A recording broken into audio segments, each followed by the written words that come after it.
On essaye petit à petit de se remettre de la défaite du Paris Saint-Germain contre Dortmund lors du match aller, la demi-finale qui a donc été perdue 1-0. Il y a eu hier l'épisode un petit peu spécial, on va dire, avec la blessure de Lucas Hernandez, mais là on revient au plus habituel pour ces gros matchs avec l'analyse en images. Il n'y en a que 3 aujourd'hui, petit programme, plutôt rapide. Je vais être honnête avec vous, je me suis refait quasiment tout le match et il y a 2 points principaux que je veux évoquer. On les retrouve finalement sur l'action du but. J'ai pas trouvé plus simple pour pas avoir des images partout dans tous les sens. Ça va être assez simple, assez clair, assez précis. Enfin, du moins, je l'espère. J'espère en tout cas que ça va vous plaire. On va voir comme ça un petit peu les points principaux à corriger pour aller renverser ce match. Bien sûr que le PSG peut le faire. Ça paraît vraiment pas insurmontable. On y croit. Avant ça, le petit j'aime sur la vidéo pour nous soutenir toujours dans ce projet fou qui est de vivre tous ensemble ces aventures du PSG pendant la saison, pendant le mercato. Et puis bien sûr, pour tout ça, on s'abonne, on active la cloche, ça fait plaisir, on rejoint la famille Paris fan pleine d'amour, de PSG et de foot bien sûr en général, même sinon on parle surtout de Paris. Je sais que ça peut un peu surprendre parce que j'ai dit qu'on parlait du but de Dortmund, on commence avec le PSG qui a la balle. Mais comme souvent, je l'ai déjà expliqué pour ceux qui connaissent pas, quand je veux revenir sur un but, souvent je repars en fait de la dernière possession de balle de l'équipe qui prend le but, que ce soit quand le PSG marque, je repars de comment on a récupéré le ballon, et quand le PSG prend un but, je pars de comment il l'a perdu, forcément, ou comment l'adversaire l'a récupéré pour être plus positif. Et c'est là, en fait, je vais vous montrer la minute, c'est fou, il y a à peu près une minute après, je crois, de possession de Dortmund, ça tourne un peu, ça va à droite, à gauche, et ça revient finalement sur Füllkrug. On en reparlera, mais là, la perte de balle, elle m'intéresse parce que j'ai beaucoup hésité pour cette vidéo. Est-ce que je parlais du but encaissé? Mais voilà, finalement, il y a pas grand-chose sur la position. Paris est plutôt bien installé. Après, tout se joue en quelques secondes. Et on oubliait un aspect pour moi essentiel qu'on retrouve sur cette action. C'est pour ça que quand j'ai vu finalement, c'était voilà, le meilleur cocktail, on va dire. Et donc Hakimi qui déborde sur le côté face à Adeyemi. Énorme match, on va le ressouligner. Offensivement, il était un peu dangereux. Bon, après, voilà, Adeyemi, je m'attendais pas à ce qu'il de mette un triplé. Mais niveau effort défensif, et surtout, en plus des efforts, il a été très très bon en défense. Mais déjà, il a fait les efforts, c'est appréciable. Donc Hakimi déborde par là, il pourra re-regarder un peu le jeu par ici. Et là, pour moi, c'est là le défaut principal PSG, donc je vais les mettre en petit parce qu'ils n'hésitent plus trop. Un joueur déborde, là, il est clairement en position, voilà, il a pris de l'avance, il a démarré un petit peu, en fait, il est servi. Là, il est un peu seul, il accélère, et il se passe rien dans l'axe. Et pour moi, c'est un problème essentiel. Alors, bien sûr, ça va venir sur Mbappé, qui est pas un vrai neuf, et qui, pour moi, le sera jamais pas dans le neuf qu'on entend, le buteur qui est là dans les 5 mètres, qui fait ce qu'il faut, qui met des têtes, qui met des bouts du pied. Il attend ce ballon rentré, alors il va finir par accélérer, comme les autres, parce que je vais pas parler que de lui, ne vous inquiétez pas. Mais là, il attend d'abord de voir est-ce que je vais pouvoir te servir en retrait, alors que finalement, il y a déjà Dembélé en retrait. Voilà, ils sont un peu juste à côté, alors oui, après on peut combiner, machin. À un moment, il faut les perturber. Les défenseurs est là, les trois qui restent, ils sont tout tranquilles. Lui, on lui est en train de revenir sur Hakimi s'il le faut, mais c'est trop facile dans l'axe. Et c'est pas que Mbappé, encore une fois, je veux dire, bon, il va accélérer, mais trop tard. Et quand Hakimi est là, ici, bon, finalement, ah oui, bon, faut que je suive. Et finalement, ça va être trop facile de défendre dans la surface. J'ai pas mis l'image après, en fait, Hakimi va juste là-dessus, il finit par sortir, se faire doubler par Adeyemi, mais ce qui m'intéresse, c'est l'attitude aussi. Donc là, Mbappé, plutôt à l'arrêt, hein, même si il va avancer, mais il n'est pas sur du sprint. Dembélé non plus, hein, d'ailleurs, qui est plutôt ce que je vais attendre en retrait, alors qu'il ne peut pas juste y avoir un joueur ici en soutien, Marquinhos ou Zaïre qui attend en retrait. Et du coup, lui viendra à la place d'Mbappé. Mbappé fonce dans l'axe pour amener du danger. Et j'en ai pas encore parlé, mais pour moi, ça montre aussi, c'est l'attitude second poteau. Barcola, pas excellent sur son match. Ruiz, qui a montré ses limites, je pense. Mais ils sont à l'arrêt. Et c'est là, voilà, je parlais d'Mbappé, je sais que j'ai des problèmes avec lui, mais il n'y a pas que lui. Pour moi, c'est impossible, impensable que des joueurs soient à l'arrêt. Sur n'importe quel match, même si on va au niveau amateur, que des joueurs soient à l'arrêt. Quand il y a un débordement qui est du coup à peu près au niveau de la surface, même il est plus proche que cette ligne-là, donc il est en train de passer dans l'espace surface, l'espace finition. Et il y a les deux joueurs de l'autre côté qui sont complètement à l'arrêt, qui sont même pas en train de dire ah ouais on va pouvoir aller au but. C'est bon, peut-être que Luis Enrique, c'est peut-être que ça vient un peu des consignes, peut-être que le message est mal passé, il voulait sans doute pas à ce point, a trop parlé de contrôle dans ce match. C'est souvent ça, hein, son truc qu'il voulait contrôler, éviter là, que ça s'enflamme, c'est souvent ce qu'il fait avec dans sa carrière de toute façon. En plus contre Dortmund, très fort en transition, peut-être qu'il voulait tellement le contrôle que le PSG a trop joué sur le contrôle. Il faudra mettre plus de folie au match retour pour moi c'est sûr, et surtout plus de présence dans la surface, là c'est l'évidence. À ce moment-là, quand il y a le débordement, Barcola il doit y aller, là, il doit piquer ce second poteau, parce que si Hakimi a le temps de lever la tête, de centrer, c'est super dangereux. Sauf si la défense a pu bien se replacer, c'est-à-dire que lui est venu là, lui est venu là, en courant, et on libère de la place pour Mbappé qui a pu venir ici, pour Dembélé qui serait revenu en retrait, et, bon, je vais enlever un peu les traits, disons qu'eux sont poussés, Ça libère de la place ici, et il n'y a personne. Ruiz, il est en marchant, il va venir un petit peu ici timidement. Et Ruiz à ce moment-là, Barcola, second poteau, Ruiz devant la surface, Mbappé. Attends, je vais faire même d'autres couleurs, je suis un mec gentil.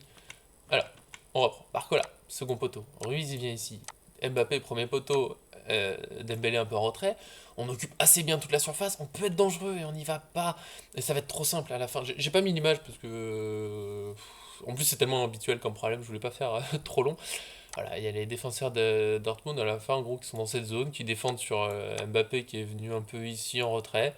Voilà, c'est trop facile, c'est bloqué. Là, il n'y a personne qui suit. Et d'ailleurs, je peux le souligner, là, il n'y a personne dans toute cette zone devant, il n'y a personne. C'est là où je pense que Ruiz pourrait venir en diagonale ici, Barcola là. Et déjà, on perturbe la défense de Dortmund, on fait mal. Voilà, je pense que le PSG a vraiment pas été bon dans ce domaine. Quelquefois, un peu plus en seconde période, peut-être que justement le discours a changé, mais là c'est première mi-temps. Voilà, pour moi ça résume bien un PSG qui fait pas peur, qui est pas dangereux en première période, très très peu. Voilà, je pense que c'est le grand axe à corriger. Il faut être un peu plus réactif sur les débordements, un peu plus tous ensemble dans le collectif. Ça, il y a Hakimi qui déborde, mais avec qui, pour qui, personne n'y va, personne ne suit, on sait pas. Voilà, pas dangereux. Il faudra plus d'intensité, du rythme, mettre de la folie. Dortmund a du mal défensivement cette saison, globalement. Il faut mettre un peu de folie dans cette défense qui est pas très vive, mais qui est solide sur le duel. Si on laisse le temps d'être en un contre un avec un joueur et qu'il faut juste jouer le duel, ils sont très forts. Donc il faut mettre de la folie, du mouvement. Voilà, ça on a manqué, on va pouvoir passer. Donc là, le PSG finit par perdre la balle et on va arriver au moment du but. Dortmund a pu bien faire tourner la balle. Il n'y aura pas la minute là parce que j'ai trouvé l'angle que je voulais que sur les ralentis d'après-but, pas sur l'image en direct où on a la minute. Souvent là, il y a pas la minute, mais en gros, on est juste avant le but. Hein, là, le ballon est ici, que vous ne l'aviez pas encore vu. Donc le PSG défend plutôt bien. Ça a tourné, j'ai dit, ça allait à droite. Il y a Nuno Mendes qui perd un duel contre Ryerson. Ça passe à gauche. Là, c'est revenu en retrait. Et le PSG est globalement pas mal placé. Vitinha a très bien suivi, je crois que c'est Sancho, je ne veux pas dire de bêtises, mais je me semble que c'est lui, hein, le numéro 10 de Dortmund, mais là j'ai léger doute quand même, mais il est dessus, Zaïre Emery est sur son joueur, Dembélé est sur son joueur, en défense, bon c'est du 1 contre 1, mais le 1 contre 1 il est costaud. Pour moi il y a deux grands défauts sur cette action, et on va les retrouver juste après. Pour moi c'est eux les deux plus grands fautifs du but. Alors je suis désolé, ça retombe sur Mbappé. Certains vont dire que je fais une fixette, un peu, sans doute, je l'accorde. Mais est-ce que c'est pas aussi un peu parce que c'est pas aussi un peu de sa faute? Parce que là, il fait relativement l'effort. C'est déjà pas mal. Parce que des fois, juste il marche. Là, on voit qu'il est un peu en mouvement. Le problème, c'est qu'il pourrait être mieux placé très facilement, je trouve. La passe, elle arrive à rentrer. Lui, il est un peu en train de galérer. Il a Vitinha sur lui. Le joueur à côté, il est pris. À côté, il y a Hummels, ici, qui a relativement de la place. Mais Barcola, il est déjà en action. Il est prêt à les presser. Si la passe, elle part. Oula, ouh, le trail est mauvais. Si la passe, elle part comme ça, Barcola, c'est sprint et gros, gros danger. Il n'y a plus, il y a plus qu'une vraie option assez simple pour je remets le ballon qui est ici. C'est la passe en retrait qui est là. Et Mbappé la couvre pas vraiment. Et je trouve ça dommage. Parce qu'il, pour moi, il le fait un peu. Oui, bon, il faut que je défende, je me place, mais à l'intelligence, être incisif. Parce qu'il a juste à faire ça un peu en courant. Il la bloque et je vais changer de couleur du coup, mais le joueur qui est là, bon, il y a Hummels très dangereux. Là, ici, peut-être c'est dangereux. Et sinon, si on revient au gardien, Dortmund garde la balle. Mais, mais loin, loin, loin, loin du but parisien. Là, c'est trop facile. La passe en retrait. Surtout, là aussi, j'ai pas fait image par image. Il faudrait la vidéo, mais l'UEFA est très dur. J'aimerais beaucoup vous mettre les morceaux en vidéo, mais l'UEFA est très très dur sur les droits, donc ça attendra. Euh, Quand la passe est faite pour Schlotterbeck, là, Mbappé il y va doucement. À la limite, il couvre pas cette passe en rentrée. On peut même se dire, allez, je te laisse celle-là ouverte, mais après j'y vais à fond. J'aurais aimé que ce soit ça. C'est au moment où il fait la passe, bam, tu déclenches le sprint. Barcola il monte. On va en reparler après. No Mendes monte. On est pris. Peut-être qu'il revient sur le gardien, peut-être qu'il fait une bêtise, mais non, il y va, ce qui est déjà pas mal, parce que des fois il y va pas du tout, mais il y va en trottinant un petit peu, c'est mou, et avec une feinte assez simple. Schlotterbeck l'élimine, donc en fait il fait une petite feinte d'aller par là, mais Mbappé, il a toute la place. En fait il le fait pas en stress, il est tout en contrôle. Il fait un peu semblant, Mbappé est à 1-2 mètres, il se tourne, il l'a éliminé, même si Mbappé le suit, mais il a le temps de faire sa passe, on va le voir juste après. C'est un peu facile, j'aurais aimé plus incisif, c'est pour ça que moi je continue de dire qu'il faudrait que Ramos joue ce match, mais tant pis. Autre petit défaut, je vais en parler plus sur le match d'après, mais Nuno Mendes, là, il est loin. Il y a la défense qui est en train de recoller. Tout le monde recolle son joueur. Il est plus bas. Il est très loin de ce joueur. Imaginons qu'il arrive à passer. La balle va sur Hummels. Que Barcola fait le pressing, mais que Hummels peut jouer une touche de balle. Le pressing, il est mort là-dessus. Et son attitude là très arrêtée, on va la retrouver juste après, elle fait mal. Voilà, Schlotterbeck a pu éliminer un peu facilement Mbappé qui fait l'effort défensif quand même, pas à fond, mais je vous accorde qu'il le fait. Pour moi, il le fait assez mal dans cette action, mais il l'a fait. Surtout, il aurait dû vraiment sprinter au moment de la passe en retrait ou couper la passe en retrait, là c'est dommage. Là, il essaye de se rattraper, mais voilà, c'était un peu facile, mais je vais pas dire, voilà, des fois je m'agace énormément contre lui parce qu'il fait rien. Là, il essaie quand même un peu, c'est pas assez bien fait, mais voilà, c'est mieux que rien. Et après la défense, bah, en direct, et c'était vite repris par des supporters observateurs et tout, oui, Marquinhos, il couvre le hors-jeu, c'est un peu de sa faute. Marquinhos, il est en train de prendre Brandt, qui fait son petit appel là, dans les pieds. Bon, bah, il est sur son joueur, et c'est dur d'aller surveiller ce qui se passe ici. Dire que c'est à cause de Marquinhos, c'est un peu dur. Les joueurs devraient plutôt s'aligner sur eux, qui sont bah, dans l'action, qui peuvent pas trop faire autre chose. Enfin, c'est compliqué, il peut passer devant, mais c'est dur. Lui, dans son action, une passe directe, elle serait possible, il est obligé de la couvrir. C'est un peu dur de tout lui demander. Ceux qui peuvent observer, c'est peut-être un peu plus les autres, et pas tant que ça. Parce qu'il faut souligner dans cette action, ça n'a pas été assez dit que Dortmund joue aussi très bien le coup. Sabitzer, petit appel ici dans les pieds. Il est bon, hein, parce qu'il pourrait être servi. C'est Ruiz là qui est obligé de le suivre, forcément. C'est un bel espace qui est créé. Et en plus, ça crée voilà, petite confusion dans la défense. On monte, oui, mais en même temps, il faut le Krug, l'appel, il est génial. Je vais me permettre de tacler Mbappé, ça me fera du bien. Mbappé, il a le droit de faire ça, hein, des fois. Parce qu'on me dit oui, un peu de profondeur, pas d'espace, il a le droit de faire les appels. Pour y arriver, il faut le croire que c'est pas une machine de vitesse, mais quand on le fait bien, quand on le fait intelligemment, quand on essaye, bah, à force, on perturbe et ça crée des choses. Bref. Les plus grands fautifs. Alors Marquinhos, je comprends. Voilà, pour moi, on peut pas. Je vois pas ce qu'il a fait de mal. Hernandez, qui est en retrait, parce que lui, il doit voir, vu que sa passe, la passe voilà, sur Fulkrug, elle serait surprenante. C'est aussi un peu à lui de savoir où sont les autres. Et bah là, le hors-jeu, il est dangereux à jouer, parce qu'il n'y a pas hors-jeu. Et il est un peu trop. Fulkrug, il est déjà vraiment en train de partir. Et Hernandez, il a un temps de retard. On le retrouve sur au moment du but. Alors désolé pour Hernandez, blessure au genou, encore une fois, tout mon soutien. Mais là, il est un peu en retard. Voilà, on va dire que bon, bah, c'est mal défendu, c'est comme ça. S'il y avait jamais d'erreur absolument défensive, il y aurait sans doute très peu de buts dans le foot et on s'ennuierait. L'adversaire crée les erreurs, c'est fait pour. Et puis bon, bah, faut le dire, celui qui couvre vraiment leur jeu, c'est Nuno Mendes qui confirme là-dessus qu'il est passé complètement à côté de son match.